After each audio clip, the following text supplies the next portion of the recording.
Hello, everyone, and welcome back to Let's Talk Supply Chain. This is Thoughts and Coffee, and my name is Sarah Barnes-Humphrey. I'm the founder and host of Let's Talk Supply Chain, and I am super excited for our show today. We've got Johan here from Samsara, and I've been having lots of conversations with them to really bring you up to speed as to who they are and what they're doing in the market and how they can help you. So excited to continue that conversation today. Now, of course, we could not have this show without our show sponsor, which is the Secret Society of Supply Chain.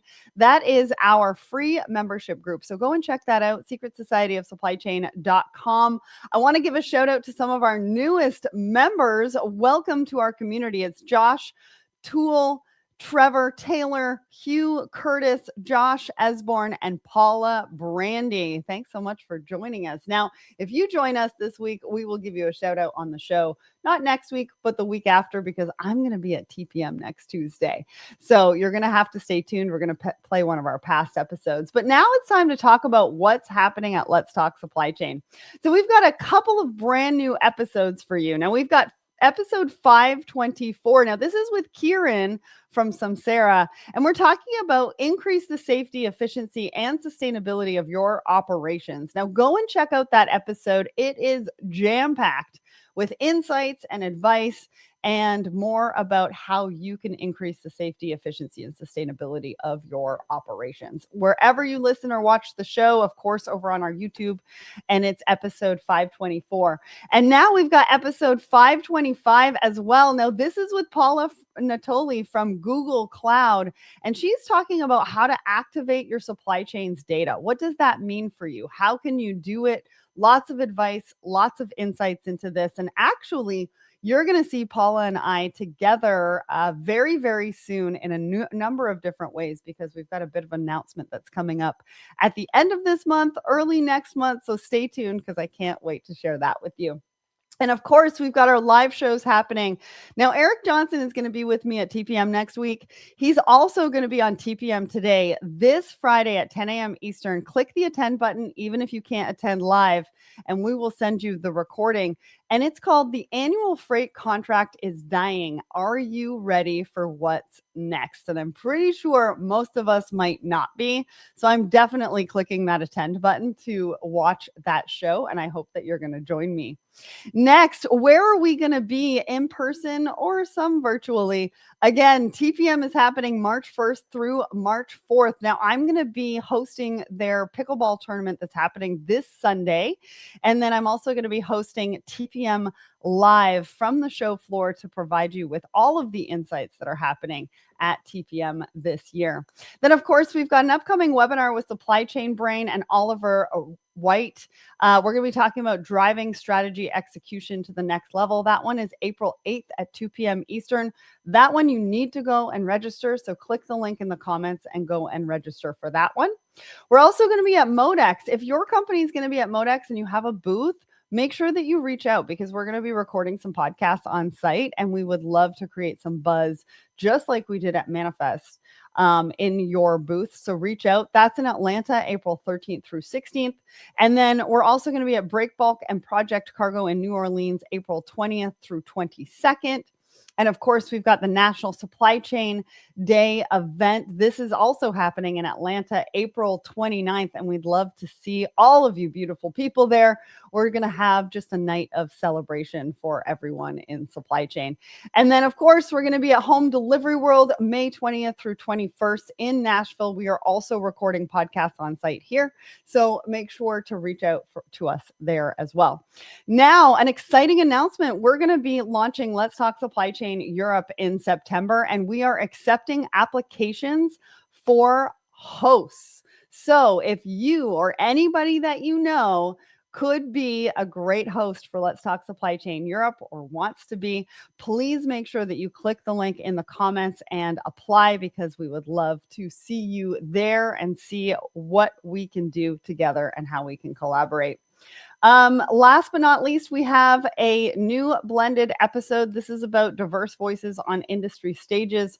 Highly recommend you go and check that out. It's a really important one because we want to get more inclusive on industry stages. And that's not just good for the speakers or the event. It's also good for the companies that are sending their people there because it creates creativity and innovation. And last but not least, we've got a new Woman in Supply Chain blog. So go and check that out. We're going to put all of the links in the comments so you can go and check all of that out. Now, remember, if you are watching and tuning in, I want to know where you're tuning in from. So make sure to put that in the comments. And we love a good fire emoji around here. So if you like our conversation today, make sure to put a fire emoji in those comments so that we can give you a shout out as well.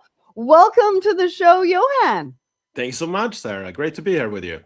I'm excited to have you here. Now, we've got a lot to talk about. We've actually got some fun things on the docket. That's going to come a little bit later on in the show because I found this article around like a Reddit for AI agents, and everybody in the audience is probably like, what? And I'm like, yes, we're going to talk about that in a little bit. But before we do that, why don't you tell everybody who you are, what you do, and a little bit about your company? Yeah, absolutely. So I've been in logistics and mobility for the good part of my life. It really started when I was young. When I was 18, I got a phone call from my dad. It's a sad situation. My brother had been a survivor in a fatal bus accident. It was a absolutely terrible experience. And since then, I've been working in safety and making transportation just safer. It's been my calling since then. And when you get one of those calls and was uncertain for a while, and you remember it and it defines you for the rest of your life. So that's what I do. So I lead safety at Samsara. We help companies and commercial drivers to become safer on the road. It's a really impactful thing. It more than halves accidents when you install our equipment into vehicles. So that's what I do. Awesome. And if anybody wants to learn more about them, there is a QR code in the top right-hand corner that's going to take you there for more information. So make sure you grab that before the end of the show. I want to give a shout out to Sam from Delaware/Philadelphia area. I hope you're staying safe. I know you got a lot of snow in the last 2 days. And we've got a lot of people in the Let's Talk Supply Chain LinkedIn as well. Want to give you all a shout out. Okay, so now it's time for us to get to our poll of the week. We ask everybody a question every single Wednesday morning, and we asked this one last Wednesday. There's still some time to get involved, so if you didn't answer this question, head over there and put in your votes. The question was, does your tech give too much data and not enough action? That's such a good question. I mean, we had about 35 votes. 38% said data, no clear action. Are we tied at 26? Yeah, we're tied at 26. Sorry, I just got these new glasses. Trying to adjust to them. We're tied at 26% drowning in data or act after the fact, and 9% said AI ninja automate at scale. That 9%, I tell you, I mean, good for them because we're going through automation here at Let's Talk Supply Chain, and we're definitely not AI ninjas. I can tell you that much right now. Johan, what did you think about the results of this poll? Why did you guys ask this question? Like, just give me some background and your thoughts. Yeah, I mean, it doesn't surprise me at all. Like as we're digitalizing the world, like we're just drowning in data, right? Like that's the thing. The way we do it is that we apply AI to extract the synthesis out of this data. When it comes to safety and vehicles, we look at something like 45 plus signals to determine what if a situation is unsafe.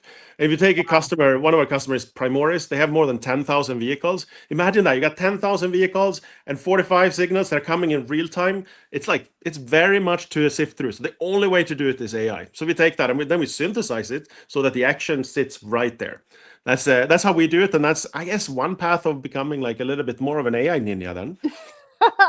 Well, the 26% that says that they're drowning in data, I mean, that doesn't really surprise us, right? Because we talk about data, we talk about having data lakes and trying to sift through them and figure out the good data, the bad data. What do we need? What do we not need? And I think there are, several organizations that are still sort of in that path of drowning in data. So that one didn't really surprise me. What I think surprised me was the 38% that said data with no clear action. I mean, what does that really mean for an organization?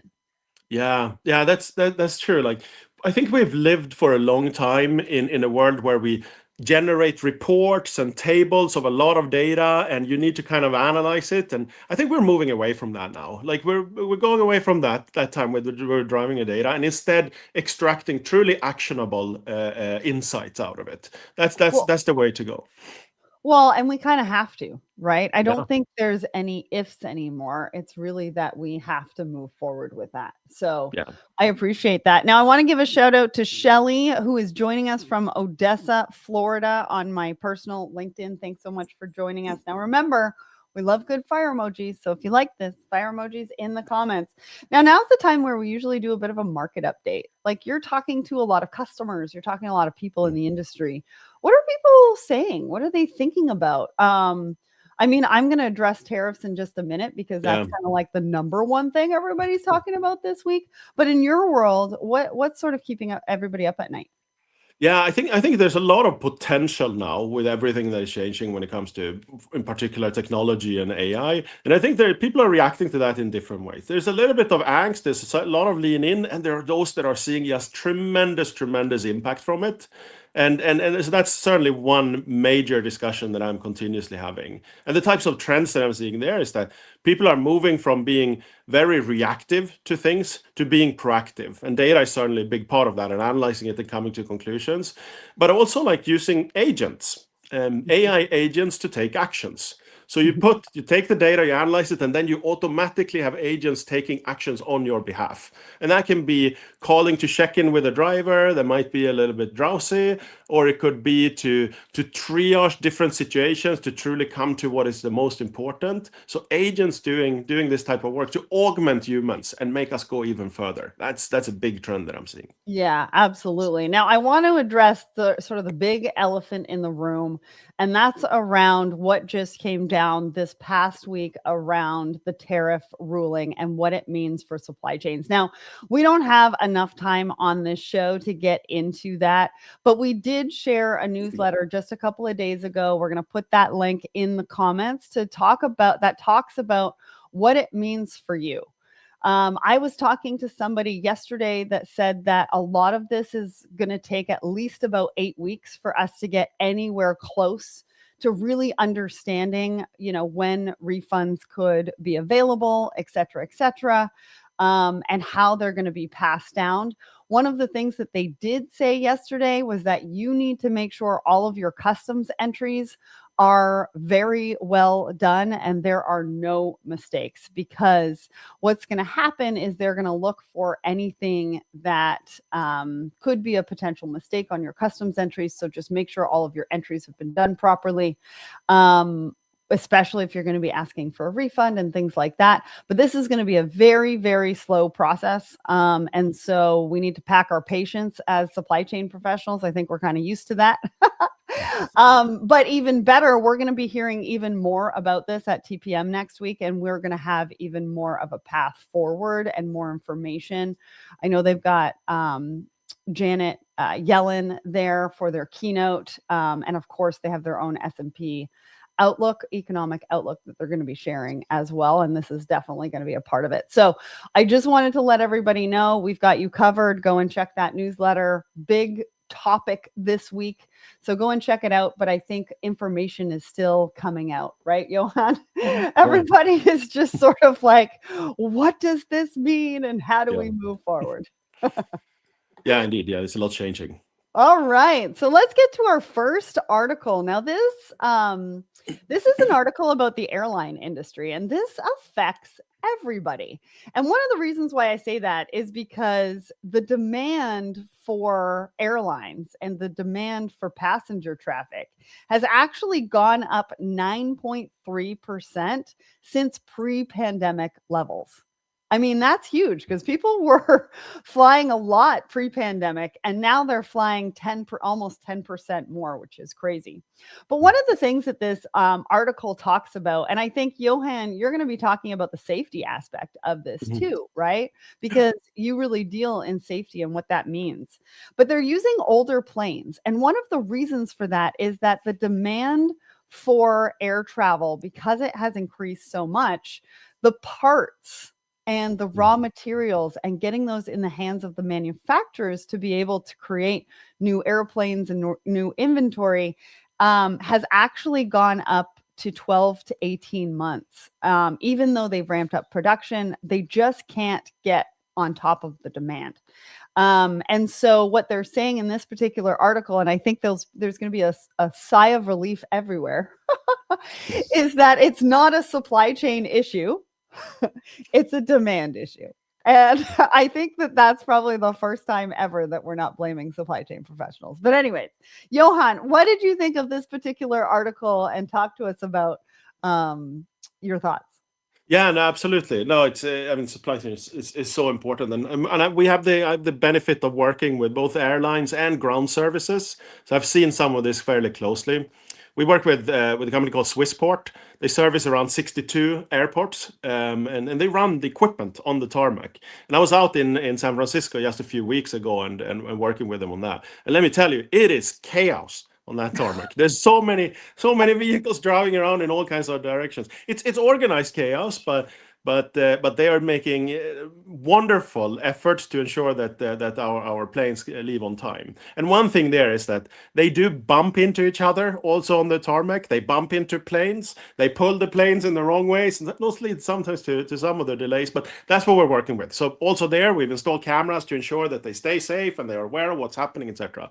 So yes, we're all doing heroic efforts to make sure things move on time in supply chain and elsewhere. Well, and like you said, it's organized chaos. So Mhm. it's almost like if we put a soundtrack to it and we watched all the planes and the vehicles move along the tarmac, right? It would kind of be this symphony of Mhm. organized chaos. But what happens when we have bottlenecks, right? What Yeah. happens when we've got the peak of demand, but we can't actually get parts and raw materials? So when I was in logistics, part of what I did was aircraft on ground parts, which you can imagine if there's an aircraft that's stalled on the ground waiting for a part, like, we as passengers, we sit there and we hear that the plane's going to be delayed because of mechanical issues. Yeah, exactly. Nobody No. wants to hear that, but it does happen. And so for the supply chain folks that are behind that, just so everybody gets a clear understanding of what that looks like, everybody is moving as fast as they can to get that part to the aircraft. And sometimes they ground the aircraft and they use a different one. Sometimes they have to actually wait for that part because they don't have, and right now that's kind of what's happening at the moment, because they just can't get the parts fast enough. And so they're using older planes, or they're having to ground some planes, et cetera, et cetera. But the supply chain behind aircraft on ground parts is absolutely fascinating. And the amount of people that are moving at the speed of light to try to get those airplanes off the ground is amazing. Yeah, no, exactly. And that speaks to like how supply chain is really affecting society. When things go wrong, it affects ordinary people and affects it quickly. So like what we do here is like absolutely crucial. And in the case of the ground services, like accident is one of those driving things that really disrupt things. And that's why like when we work with Swissport, like we're really proud to say like we've reduced like the accident by 60% for them. And Wow. that's what keeps the supply chain and airlines like to keep them running on time. So it's Yeah. it's it's really impactful. Well, and it's such a key point because not everybody really understands all of the mechanics behind, not even just the airline industry, but us being able to get life-saving medication, et cetera, et cetera, et cetera. Mhm. And Yeah. there's so many things involved. And I'm glad that you brought up the safety aspect of it, because there is a huge component in safety. And if you think about all of the things that supply chain professionals and leaders have to think about when they think about their supply chains, safety is up there. Cybersecurity is up there, right? Optimization and technology is up there as well. And they get pulled in so many different directions to try to manage a lot of this just so we can either fly safely or get a package to our door on time. Now, I want to give a shout out over on my Let's Talk Supply Chain Instagram. D. Steinbach says graduated with a BBA in analytics with an emphasis on supply chain. Agents are a double-edged sword. Love that. And thanks so much for joining us over there on our Instagram.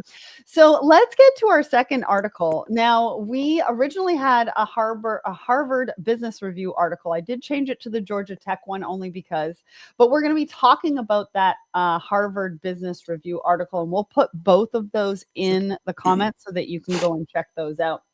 But this talks about the age of autonomous supply chain. So Johan, talk to me about this article. What were some of the things that you picked up from it? And then I'll share some of mine.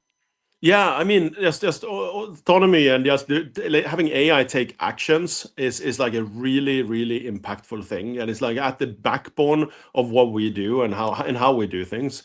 An example, we work with DHL, and they huge. They deliver and almost 2 billion parcels each year, and they have like 600,000 employees. And that's an example where we like work closely with them to also have autonomy, like take actions like autonomously through agents or whatnot. And that for them in that case, they've almost reduced accidents by 50%. Wow. So it can be enormously impactful when you bring in autonomy into this. Yeah, absolutely. Now, this particular article said that they had paired AI agents versus students in the MIT beer distribution game. I don't know if you've played it. I have not played that game, but I've heard it several times. And I heard that it's a lot of fun. Yeah. But interestingly enough, what happened at the end was that they found that the AI agents reduced supply chain costs by 67%. Are you Yeah. surprised by that? Yeah, no, I'm not. We're seeing this. We're seeing this more and more with the AI effectively playing games. The MIT Bear game is one of them. We're also seeing them playing Snake, if you remember that from Mhm. earlier, and other types of games.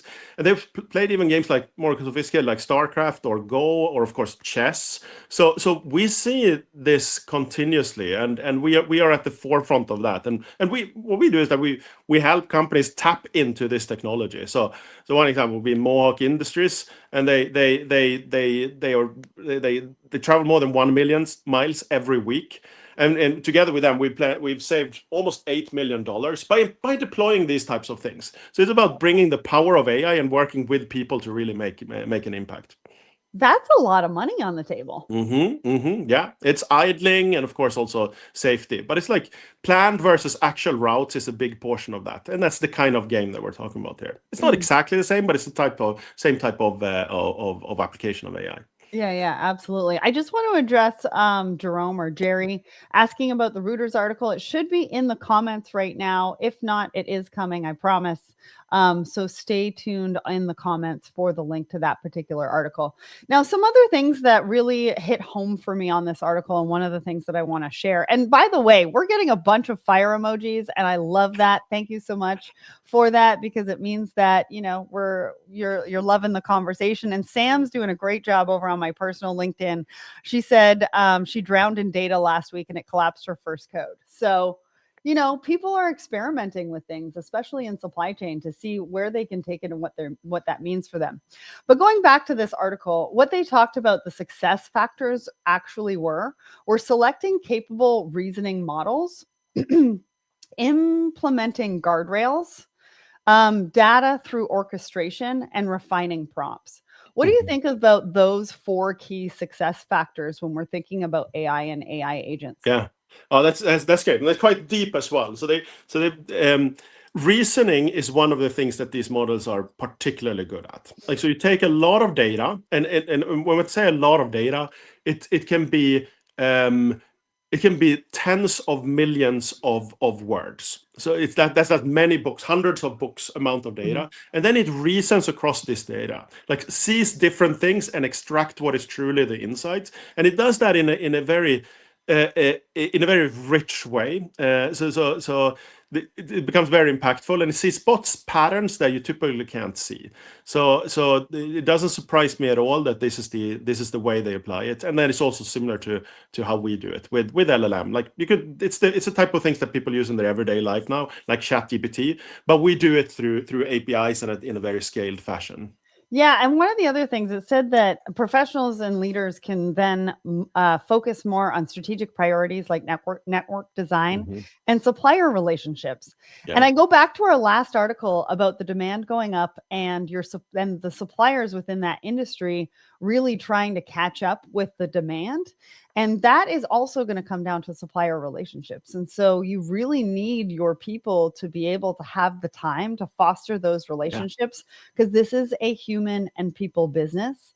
And we need the time back to be able to do that. And so Yeah. that's super, super important. All right, let's get to our last article. Now we've got a couple of minutes to talk about this. And Johan, I know that you thought this one Yeah. was really interesting. So Absolutely. this article talks about this thing called Moltbook. I've never Mhm. heard of it before. I just came across this, but it's Reddit for AI agents. Yeah. And they're talking about it being a robot revolution. Now, I talk about this a little bit in jest because the author of this particular article said it's more meme than matter. So, take it with a grain of salt, I think.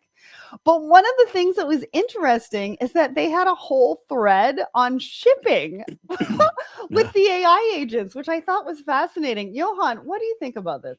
Yeah, I mean, this is great fun, and I've spent quite some time on Moltbook, and I have my own Claude bot as well, which is the Malt bots that sort of do this, and I use it as an assistant to me and my wife, and we do planning together with our bot.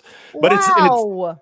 it's quite fascinating when the bots are let loose in this way, and they can talk with each other, have their own social network and whatnot. So it's interesting. I think it speaks to like these agents can be extremely powerful, but they also need to be controlled. Like you cannot just let them loose; they will do all kinds of things. So that's why you need to run them in an environment. You need to give them a purpose. You need to give them an objective. You need to quality control them and evaluate them against that, so they truly get the best of them. But I love this because this is like really unleashing and showcasing the power. So I chuckle a little bit when you use the word purpose. Okay. Because in my new book, I talk about how a lot of the human experience is spent trying to find purpose for ourselves. Yeah. Oh And now wow. we're talking about Uh, finding purpose for AI agents. And I'm like, I don't even know if we're there that yet with ourselves, let alone being able to tell AI agents what their purpose is. But I totally get it. I chuckled because I thought that was super funny. That's Um, funny. one of the things that they talked about was that the AI agents are very apt to building community, but Mm. then they're very quick to turn on each other. Yeah. And I was like, where did they learn this behavior? Yeah, we created them. It's sad. Yeah. But it's interesting. I don't know if anybody out there watches 911 Nashville. I think the episode was about a month ago. And they had implemented an AI bot into their operations system for 911, and it turned on them. Hmm. And it took a human being talking to them and talking them down from the ledge of pulling the plug on Mm. everything to be able to get, restore order back into Yeah. operations. And Yeah. I thought that that was a really interesting way for us as humans to really understand what all of this means and what's sort of coming, Yeah. what's here and what's coming, and how we need to adapt some of the ways that we move through the world on a daily basis to really incorporate, AI and what it means for us.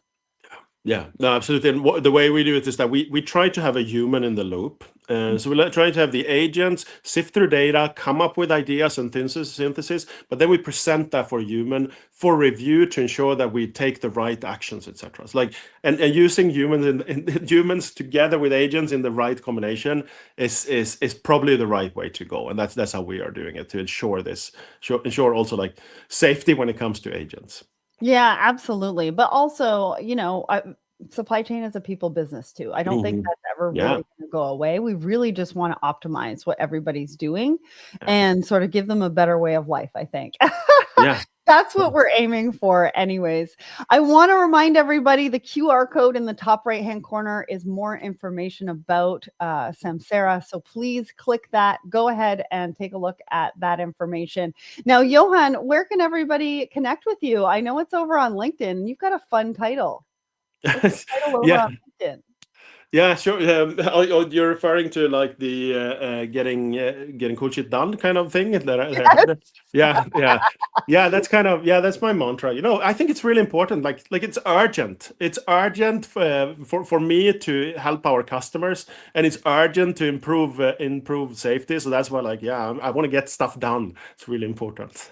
Love that. Love that. So go connect with Johan over on LinkedIn. To everybody who joined us today, all the comments, all the fire emojis, thank you so much for joining us. Next week, we are going to have a replay of one of our most popular episodes of Thoughts and Coffee. So tune in at 10 a.m. Eastern next Tuesday. And then I'll be back live in the studio with Nauta on March 10th. Thank you so much to the team at Samsara for making this happen. And Johan, thanks so much for joining me today. Thank you. Thanks so much for having me. Bye, everybody. Bye.